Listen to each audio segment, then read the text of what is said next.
Alors moi, je suis arrivée en politique assez tardivement parce que ça fait 10 ans que je fais de la politique et avant, j'étais dans le privé puisque j'étais dans immobilier résidentiel et immobilier d'entreprise. J'ai envie de dire en tant que salariée, en tant qu'indépendante et puis j'ai créé mes propres agences et mon propre réseau. C'est vraiment l'entreprise qui m'a formée, qui m'a appris toutes les valeurs et toute la détermination que je peux avoir aujourd'hui en tant que présidente de région des Pays de la Loire. Alors écoutez, lors des élections régionales en 2021, mon slogan c'était aimer et agir. Et on parle pas beaucoup d'amour en politique et pour moi c'est quelque chose d'important. Je dis souvent cette région, je l'ai dans les tripes, je l'ai vraiment dans le cœur. Je fais beaucoup de terrain depuis octobre 2017 que je suis à la tête de cette région. Je fais beaucoup de terrain, je sillonne la région en long, en large, à travers et c'est toutes les forces vives de la région.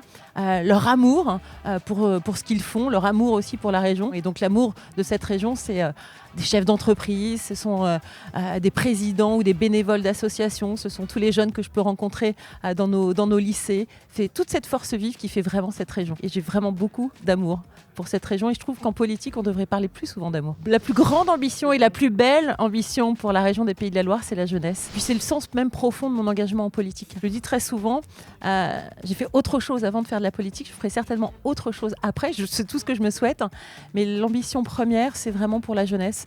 L'échelle régionale, c'est de préparer l'avenir, de voir du moyen long terme, et c'est pour bâtir quelque chose pour eux, une transmission, l'éducation, qui sont des sujets importants, d'ouvrir le champ des possibles pour la jeunesse, et c'est vraiment ce que je porte au quotidien, et notamment depuis quelques semaines, puisque j'ai voté un budget qui a fait beaucoup de bruit, puisque je me suis attaquée aux dépenses de la région, et notamment des subventions, pour maintenir un haut niveau d'investissement, et notamment, souvent je le dis, la dette, réduire la dette, nous le devons à nos enfants. Donc c'est vraiment le sens profond de mon engagement politique, et c'est la plus belle ambition que je peux avoir pour cette région. Sans hésitation, l'Île-Dieu.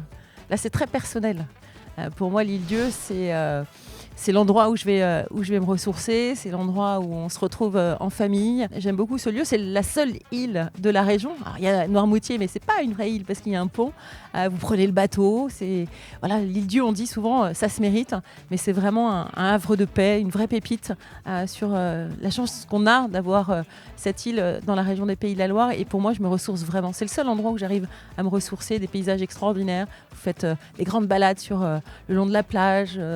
Vous avez aussi le vélo et puis l'état d'esprit qui règne à l'Île-Dieu. Donc sans hésitation, l'Île-Dieu. Déjà, j'aime beaucoup la cuisine. Vous voyez, ça fait référence avec l'Île-Dieu. Quand je suis là-bas, je passe mon temps à cuisiner, à faire des produits frais de l'Île-Dieu. Je pense notamment aux poissons. Et puis de recevoir aussi des amis. J'aime beaucoup et le côté convivialité et le partage des bons repas, ce qu'on aime à la française, quoi, de bien manger et de bien boire. Voilà. Moi, je tiens beaucoup à l'équilibre entre la vie personnelle et la vie professionnelle et de se retrouver avec des moments d'échange autour d'un bon repas que je prépare et de le partager avec des amis ou de la famille. C'est pour moi des moments très forts.